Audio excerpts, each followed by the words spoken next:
Hi hello నమస్తే అండి. Welcome to Jhansi kitchen vlogs. ఈరోజు ఒక మంచి వీడియోతో మేము ముందుకు వచ్చేసానండి. ఏంటంటే చిక్కుడుకాయతో పప్పు చేయబోతున్నానండి. కుక్కర్లో ఈజీ ప్రాసెస్లో చాలా టేస్టీగా ఉంటుందండి. మనకి ఇప్పుడు చిక్కుడు గింజలు చిక్కుడుకాయలు వస్తాయి కదా బాగా.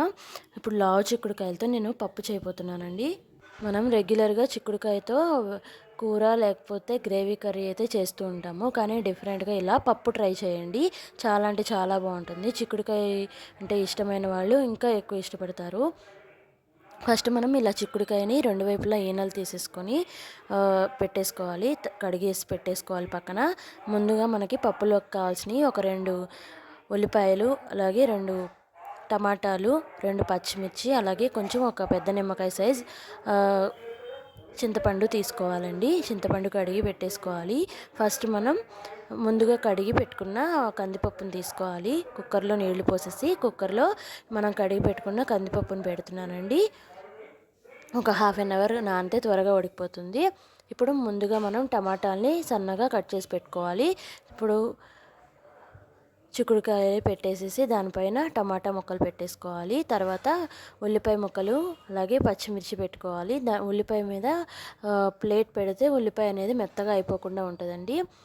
ఇప్పుడు చింతపండు కూడా దాని మీద కొంచెం పెట్టేస్తే అది మెత్తగా అయిపోతుంది. ఇప్పుడు కుక్కర్ పెట్టేసి 4 విజిల్స్ వచ్చేదాకా వెయిట్ చేయాలండి. మనం చూడండి, మనకి 4 విజిల్స్ వచ్చేసినాయి.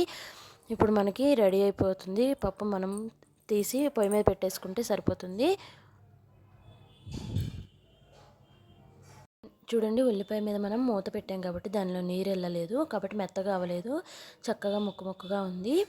అదే మనం మూత పెట్టకుండా ఉంటే దాని మీద నీళ్లు పడి మెత్తగా అయిపోతుందండి. చూడండి, చిక్కుడుకాయ కూడా చక్కగా ఉడికిపోయింది.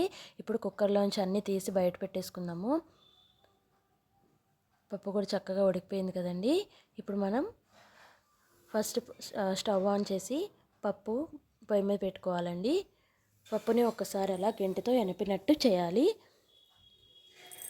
ఇప్పుడు ఇందులోకి మనం ముందుగా ఉడకపెట్టుకున్న చిక్కుడుకాయలు అలాగే టమాటా పప్పులో వేసేసుకొని ఒక 5 నిమిషాలు మనం పప్పుతో పాటు ఉడకనివ్వాలండి. తర్వాత ముందుగా మనం చింతపండు దాని మీద పెట్టుకున్నాం కదండి, అలాగే వేసేయకుండా కొంచెం వాటర్ వేసి ఇలా గుజ్జులాగా చేసేసుకొని ఇలా వేసామనుకోండి తొక్కలు ఏమి రాకుండా ఉంటాయి. కొంతమందికి చింతపండు తొక్క వస్తే ఇష్టం ఉండదు కదా, కాబట్టి ఇలా గుజ్జులాగా చేసేసి వేస్తే బాగుంటుందండి. మనకి టేస్ట్కి సరిపడా చింతపండుని వేసుకోవాలి. ఇప్పుడు ఒక 2 నిమిషాలు అలా మగ్గనివ్వాలి. తర్వాత మనం ఉల్లిపాయలు కూడా వేసేస్తున్నాను. ఇప్పుడు అన్నీ వేసేసాను కదా. ఇప్పుడు ఇందులోకి మనం కొంచెం పసుపు అలాగే ఉప్పు వేసి ఒక 2 నిమిషాలు మళ్ళీ మగ్గనివ్వాలండి.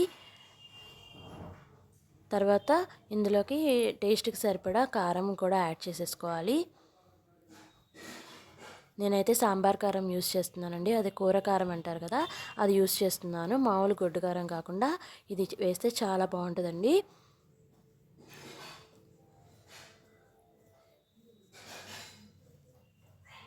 ఒక 2 నిమిషాలు అలా మగ్గనిస్తే పప్పు రెడీ అయిపోయిందండి. ఇందులోకి నేను ముందుగానే వేసి పెట్టుకున్న తాలింపు వేసేస్తున్నాను. ఇప్పుడు మనకి చిక్కుడుకాయ పప్పు రెడీ అయిపోయిందండి. టేస్ట్ చూద్దామా? వేడి వేడి అన్నంలో నెయ్యి వేసుకొని ఉప్పు మిరపకాయ నంచుకొని తింటే చాలా అంటే చాలా బాగుంటుందండి పప్పు. కొంతమంది మిక్స్చర్ అలా నంచుకుంటారు కదా, అలా అయినా తినచ్చు.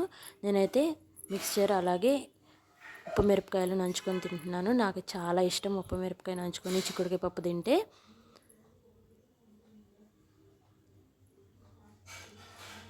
చాలా అంటే చాలా బాగుందండి టేస్ట్. మీ అందరు కూడా ఈ పప్పు ట్రై చేయండి. ఈ వీడియో మీ అందరికీ నచ్చింది అనుకుంటున్నాను. వీడియో మీకు నచ్చినట్టయితే లైక్ చేయండి, షేర్ చేయండి. అలాగే థ్యాంక్ యూ వెరీ మచ్.